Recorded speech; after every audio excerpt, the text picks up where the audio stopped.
एक गोष्ट लक्षात घेतली पाहिजे की अशोक खरात हे ईशानेश्वर मंदिराचे अध्यक्ष आहेत. आता ईशानेश्वर मंदिर असल्यामुळे अनेक लोक तिथं जातात, त्याच्यामुळे ओळखी होतात. ओळखी झाल्यानंतर तिथं गेलेल्यांचे फोटो निघालेले आहेत. परंतु हे जे काय प्रकरण झालेलं आहे ते अत्यंत घृणास्पद आहे. त्याच्यामुळे या प्रकरणाशी कोणाचाही संबंध येऊ शकत नाही.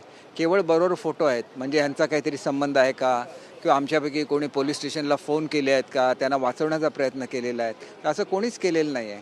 त्याच्यामुळे विनाकारण ज्यांचे फोटो आहेत त्यांना त्या प्रकरणामध्ये गुंतवण्याचा प्रयत्न करणं हे अत्यंत चुकीचं आहे. काही ठिकाणी त्यांचे पी ए आहेत दीपक लोंढे, तर ते आमच्या कोणाच्या तरी निकटवर्ती आहेत अशासुद्धा बातम्या आल्या. आता त्यांचे पी ए असल्यानंतर त्यांची ओळख झाली तर ह्यांचीसुद्धा ओळख होणारच ना.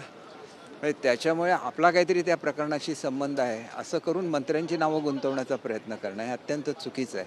आणि त्याच्यामुळे जे राजकीय लोक आहेत ते बोलणारच ना. संजय राऊत हे बोलणारच, कारण संजय राऊतांनी जे आम्ही ज्याला वेगळा पक्ष आमचा आहे हे सिद्ध केलं, शिवसेना ही मूळ आमची हे सिद्ध केलं, त्याला त्यांनी केलेल्या सगळ्या स्टेटमेंटची उत्तरं मी समर्पकपणे दिलेली आहे. त्यामुळे त्यांच्या मनात राग असणारच, म्हणून त्यांनी केलेली बदनामी ही कोणी सिरियसली घेण्याची आवश्यकता नाही असं मला स्वतःला वाटतं. चर्चा असं सुरू झाली की एकनाथ शिंदे जेव्हा मुख्यमंत्री होते तेव्हा त्या मंदिरात तुम्हीच त्यांना घेऊन गेला होता. मंदिरामध्ये नेण्यात चुकीचं काय आहे? उद्या जर असं झालं तर अनेक मंदिरामध्ये जायला आम्हाला भीती वाटेल. अनेक जे साधू संत आहेत त्यांना भेटताना आम्हाला कारण कोणाचं व्यक्तिगत जीवन कसं असतं हे कोणालाच माहिती असू शकत नाही. अशोक खरातांचं व्यक्तिगत जीवन असं असेल हे आम्हाला माहिती असण्याचा प्रश्नच उद्भवत नाही. तुम्ही मुद्दाम ईशानेश्वर मंदिरला जाऊन बघा, अतिशय सुंदर असं बांधलेलं ते मंदिर आहे. एवढं सुंदर मंदिर बांधल्यानंतर त्या ठिकाणी बोलवलं तर जाणं हे आपलं कर्तव्य असतं.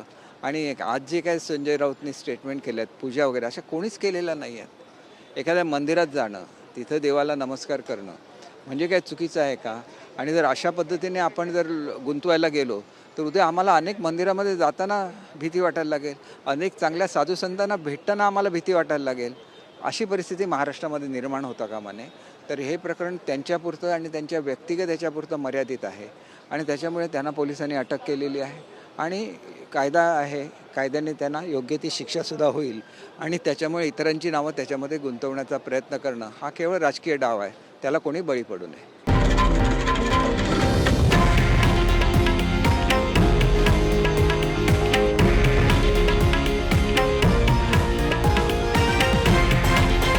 हे आहे देशातील नंबर 1 न्यूज नेटवर्क आणि आपण पाहत आहात TV9 मराठी, एकमेव.